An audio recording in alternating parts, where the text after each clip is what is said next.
137th contact. Saturday, October 18, 1980, 10:47 p.m.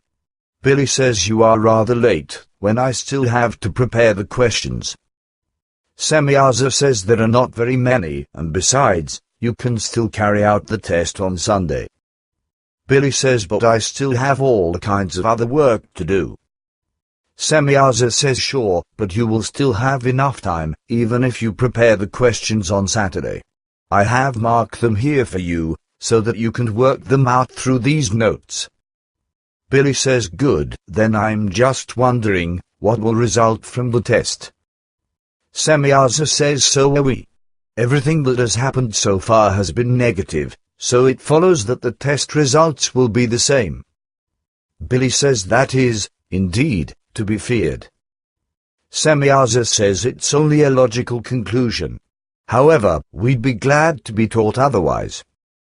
Billy says you have hopes, I can no longer dwell on such for a long time.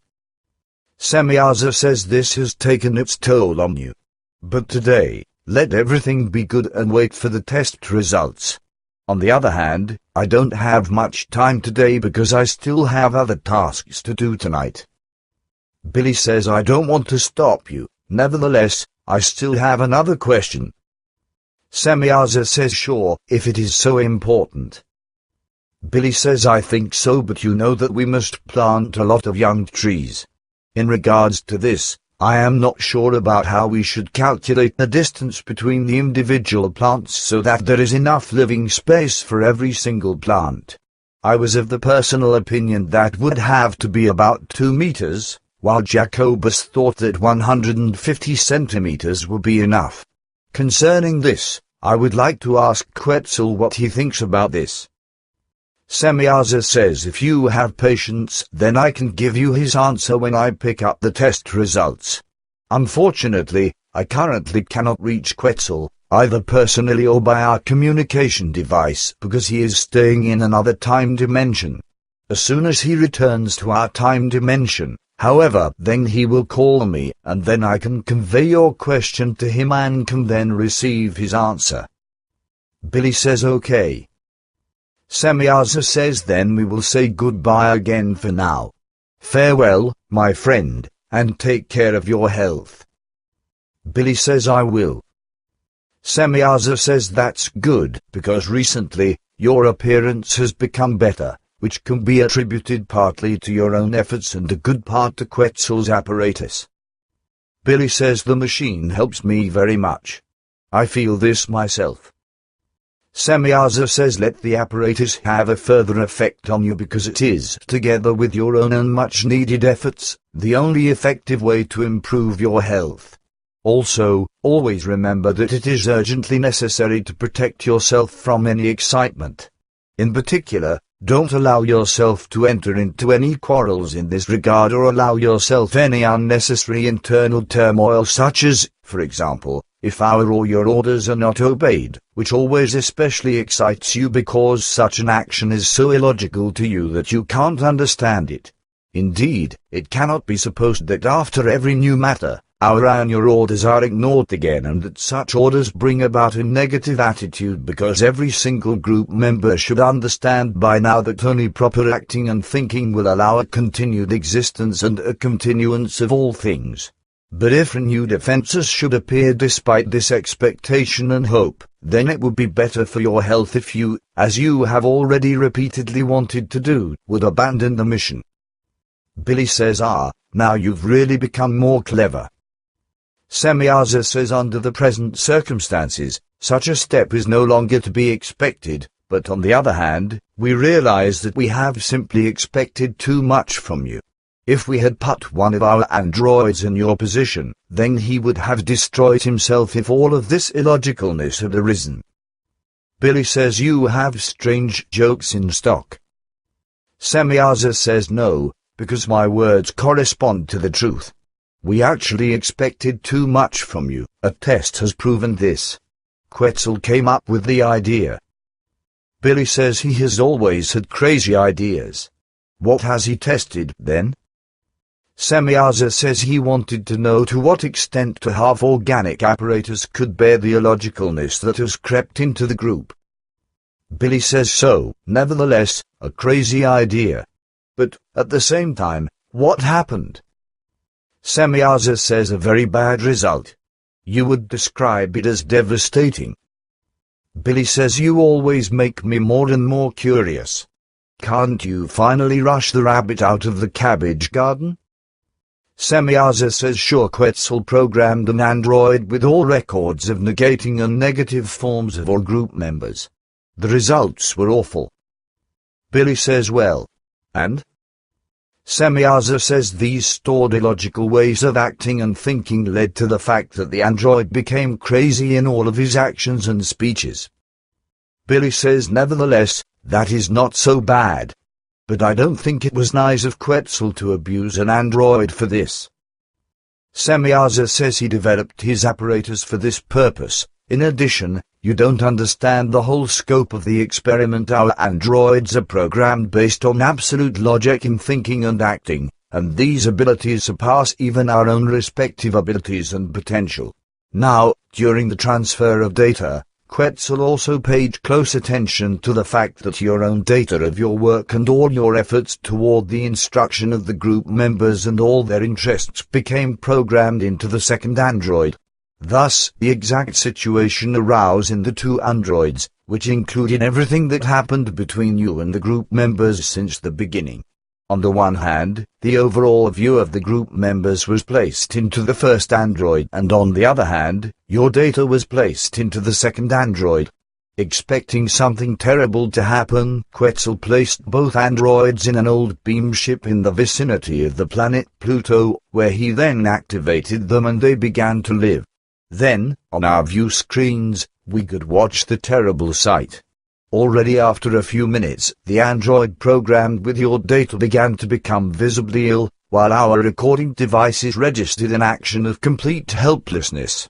Soon, completely apathetically, he wanted to destroy himself, but then suddenly, in the very next moment, he senselessly and angrily raised his voice. Meanwhile, the second android spoke absolutely crazy words without thinking and manipulated all of the ship's apparatuses without sense or purpose. Despite the visible internal difficulty of the android programmed with your data, he tried again and again to bring the other android stored with the illogical data to reason, which he apparently managed to do quite often. But truly, this was only apparent, for as our recording devices clearly determined, the attempts of reconciliation and reason only worked so far that the logic of the words of the android representing you released reassuring impulses, while the second android did not at all have in mind to make himself own the logical explanations. The investigations of the registry devices unambiguously proved that the negatively programmed android had developed a blatant form of self-addiction, egoism, and individualism, as well as a lust for power, and wasn't actually determined, despite the superficial acknowledgement of the logical explanations offered to him, etc., to assimilate them. Truly, as the recording devices unambiguously showed, he only wanted his own will to count and to enforce it, which finally went so far that your android rapidly deteriorated and suddenly became crazy. As we could see from our devices, his artificial organic brain mass slowly began to cook and to steam. Then, there was an explosion, and his head was torn up beyond all recognition. Meanwhile, the other android, who only cared about this briefly, continued to act completely illogically and, moreover, spoke very confused and crazy things. Then the moment came when he wildly and senselessly hit the ship's equipment and created an inferno, when he accidentally touched the automatic self-destruct mechanism of the ship, and it was destroyed in an immense explosion. Billy says I would have wanted to see that. Semyaza says for us, it was proof that we had expected inhuman traits from you. What an android cannot take, a human life form cannot take either. Only through Quetzal's test could we grasp the full scope of what had caved in on you over all the years. Billy says in any case, I'm still alive. Semyaza says certainly, but this is just incomprehensible to us, which is why we wanted to clarify these things thoroughly, together with you. Through all of our analyses, etc., we still didn't know enough, which is why the self-destruction of the androids had to reveal the whole scope to us. Billy says actually, you also cannot fathom everything in me because you have kindly taught me yourself how I can shield myself from the outside so that even you can't penetrate into me anymore. Semyaza says certainly, and that was a very bad mistake of mine, for which I must constantly reprimand myself. Your innermost self must look very bad, even much more worse than I was able to recognize at that time when you destroyed all your feelings in yourself. That process of yours was also the reason why Quetzal carried out this horrible test. Billy says I thought that you were in a hurry. Semyaza says sure, but I still wanted to present these incidents to you, and besides, I wanted to assure you that we stand completely on your side if further negative incidents should cause you to quit, but even with everything, we don't expect that. Moreover, I would still like to ask you that in the future, you devote yourself to a daily study, which I will pursue together with you in a telepathic manner.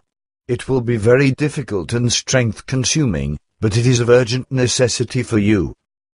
Billy says, and what will it focus on? Semyaza says on the regeneration of your psyche, which is very ill.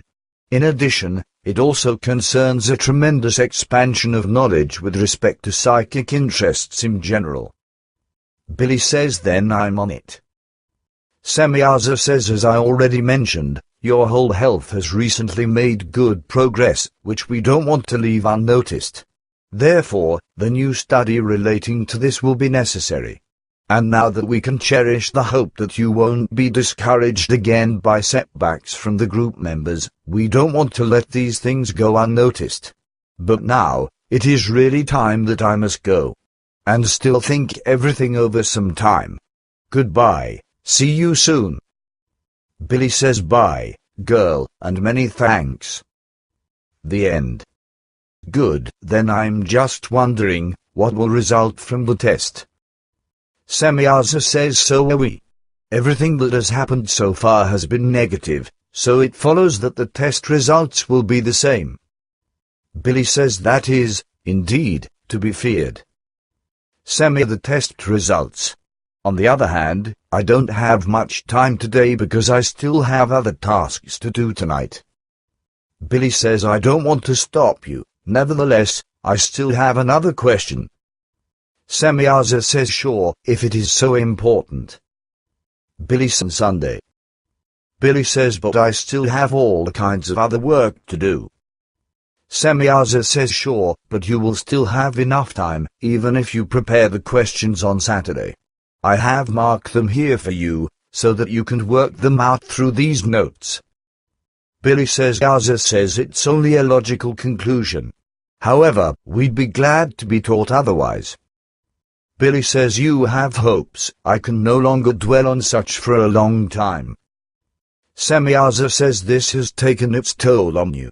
But today, let everything be good and wait for 137th contact. Saturday, October 18, 1980, 10:47 p.m. Billy says you are rather late, when I still have to prepare the questions. Semyaza says there are not very many, and besides, you can still carry out the test on